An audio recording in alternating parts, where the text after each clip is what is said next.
Hello friends, welcome back to Z square classes. रखे आपको सबसे आगे। दोस्तों, आज मैं आप लोगों के साथ वो स्ट्रेटजी शेयर करूंगा जिसकी हेल्प से मैंने Allahabad high court group C में सिलेक्शन लिया। तो बने रहिए हमारे साथ पूरे वीडियो में। वीडियो शुरू करने से पहले एक रिक्वेस्ट है, प्लीज़ प्लीज़ प्लीज़, अगर आपने अभी तक हमारा चैनल सब्सक्राइब नहीं किया है तो सब्सक्राइब करके बेल आइकन जरूर प्रेस करें ताकि जो भी नया वीडियो अपलोड हो तो सबसे पहले उसका नोटिफिकेशन आपको मिले। तो चलिए शुरू करते हैं।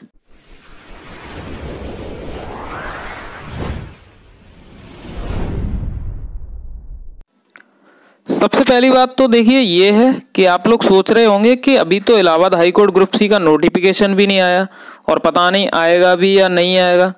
दोस्तों, आप लोगों को बताना चाहूँगा कि हर साल इसका नोटिफिकेशन आता ही आता है, लेकिन 2019 का जो नोटिफिकेशन है वो किसी कारणवश अब तक नहीं आया है और मिड 2020 चल रहा है। आप लोगों को पता है आधी 2020 निकली गई 2020, और प्रत्येक डिस्ट्रिक्ट कोर्ट में बहुत सारे ऐसे एम्प्लॉयज़ हैं जो रिटायर होने वाले हैं और वो सारे, और कुछ रिटायर भी हो गए हैं, तो वो सारी वैकेंसीज़ खाली हो गई हैं और जिनको भरने के लिए इलाहाबाद हाई कोर्ट को वैकेंसीज़ रिक्रूट करनी ही करनी पड़ेंगी। तो लॉकडाउन ख़त्म होने के कुछ महीने या एक महीने बाद ही आप लोगों को ये वैकेंसीज़ देखने को मिल सकती हैं। अगर आप लोग ये सोच रहे हैं कि जब नोटिफिकेशन आएगा तब हम तैयारी शुरू करेंगे तो इस डाटा पे थोड़ा सा ध्यान दीजिए। जैसा कि आप लोगों को स्क्रीन पर दिख रहा है, 2018 में जो वैकेंसीज निकली थी Allahabad high court group C की, उनका नोटिफिकेशन जो आया था वो 6 दिसंबर 2018 को आया था और उसकी लास्ट डेट थी 26 दिसंबर, यानी 20 दिन के लिए ही फॉर्म ऑनलाइन का टाइम था।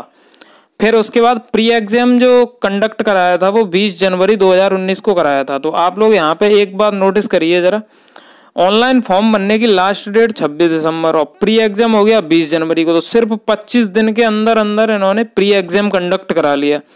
तो इट मीन्स नोटिफिकेशन आने का अगर आप लोग वेट करते रहेंगे और सोच रहे होंगे कि नोटिफिकेशन आएगा उसके बाद तैयारी शुरू करेंगे, तो फिर इतनी जल्दी आप लोग इस पोस्ट के लिए तैयारी नहीं कर पाओगे, क्योंकि ये कोई मामूली पोस्ट नहीं है, बहुत बेहतरीन पोस्ट है। तो आप लोगों को अगर इसको पाना है तो कम से कम 3-4 महीने आप लोगों को तैयारी करनी पड़ेगी बहुत अच्छे से, तभी आप लोग इस पोस्ट को पा सकेंगे। तो पहले इसका सिलेबस देखते हैं ज़रा। तो देखिए, प्री एग्जाम है, उसमें 4 सब्जेक्ट होते हैं, मैथ्स, हिंदी, जीके, इंग्लिश, और चारों के ही 25-25 क्वेश्चंस होते हैं। आप लोगों को वो सॉर्ट आउट करने होते हैं और ऑब्जेक्टिव टाइप ये क्वेश्चंस होते हैं।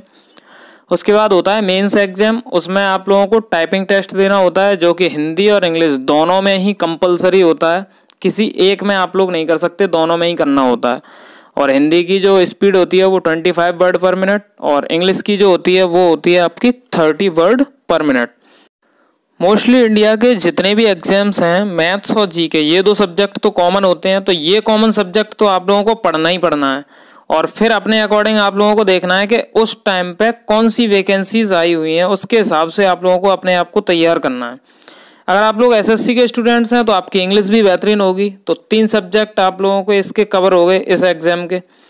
और यदि आप उत्तर प्रदेश की किसी परीक्षा की तैयारी कर रहे हैं तो आप लोगों की हिंदी अच्छी होगी, तो यानी 3 सब्जेक्ट तो आपके तैयार होंगे ही होंगे। तो आप लोग अपनी कैटेगरी के अनुसार इस एग्ज़ाम की तैयारी शुरू करें और मैं ये बिल्कुल भी नहीं कहना चाहता कि आप सिर्फ इसी एग्ज़ाम को टारगेट करें। आप इस तरीके से अपनी स्टडी को करें जिससे कि मल्टीपल एग्जाम्स को आप लोग फाइट कर सको एक ही टाइम पे, जिससे कि आप लोगों के जो सिलेक्शन है उसके चांसेस ज़्यादा से ज़्यादा बने हों। तो मैथ्स और जीके ये तो 2 कॉमन सब्जेक्ट हो गए जिनकी तैयारी हर एक कोई करता ही करता है। बाकी बचे 2 जो कि हिंदी और इंग्लिश। तो इनमें से हिंदी की तैयारी वो स्टूडेंट कर रहे होंगे जो यूपी की तैयारी कर रहे हैं और इंग्लिश की वो स्टूडेंट्स तैयारी कर रहे होंगे जो कि एसएससी वाले हैं या बैंक वाले हैं, जो भी हैं।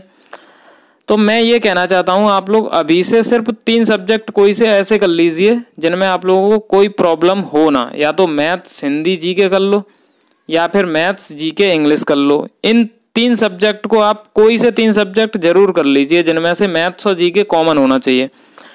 और फिर जब भी नोटिफिकेशन आएगा तब आपको सिर्फ एक सब्जेक्ट की तैयारी करनी पड़ेगी मेहनत से, बहुत अच्छे तरीके से, और उसकी जिम्मेदारी है मेरी। मैं आपकी उस सब्जेक्ट की तैयारी करवाऊंगा, चाहे वो इंग्लिश हो या फिर हिंदी हो। मैं अपनी स्टोरी बताता हूँ मैंने कैसे क्या करा था और मैंने कुछ गलतियाँ करी थी जो कि आप लोग ना करें। मैं भी एसएससी सीजीएल की तैयारी करता था, लेकिन जब Allahabad high court group C का नोटिफिकेशन आया तब CGL के एग्ज़ाम का कोई अता पता नहीं था, कब एग्ज़ाम होगा क्या होगा, और बहुत लंबा प्रोसेस चलता था। तो मैं SSC एग्ज़ाम से फ्रस्ट्रेट हो चुका था। तो मैंने उस टाइम पे इस एग्ज़ाम के लिए ऑनलाइन आवेदन किया था। बिल्कुल लास्ट टाइम पे, यानी 25 दिसंबर को मैंने इसका ऑनलाइन फॉर्म किया था।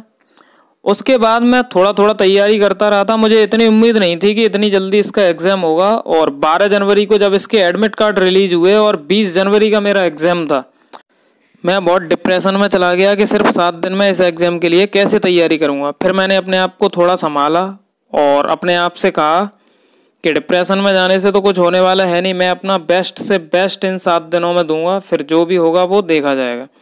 मेरे लिए तब प्लस पॉइंट ये था कि मेरे 3 सब्जेक्ट बिल्कुल क्लियर थे, जो कि मैथ्स, जीके, इंग्लिश। सिर्फ हिंदी में मुझे तैयारी नहीं थी अच्छे से, क्योंकि मैंने यूपी के किसी भी फॉर्म के लिए कभी अप्लाई किया नहीं था।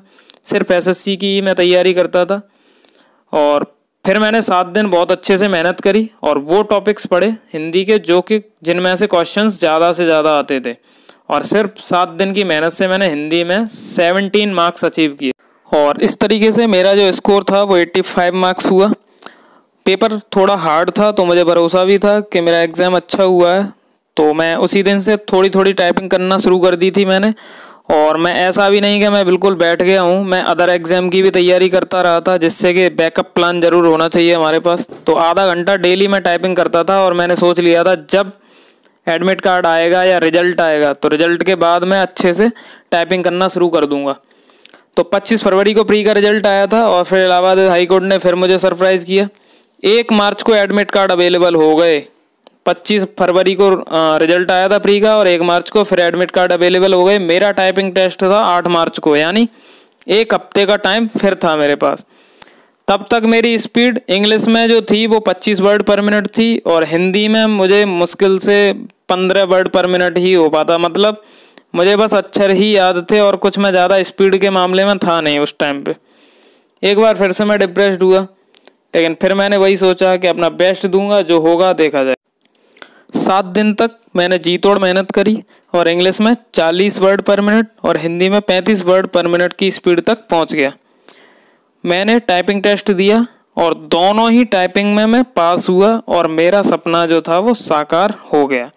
तो मेरी लाइफ स्टोरी से आपको क्या शिक्षा मिली? जो मैंने गलती की वो आप न करें, क्योंकि मेरा तो लक सही था जिसकी वजह से, और मैंने थोड़ी मेहनत भी अच्छे से करी, इस वजह से मेरा हो गया। नहीं तो इलाहाबाद हाईकोर्ट कोई मौका नहीं देता आपको कि आप अपनी गलती का सुधार कर सको।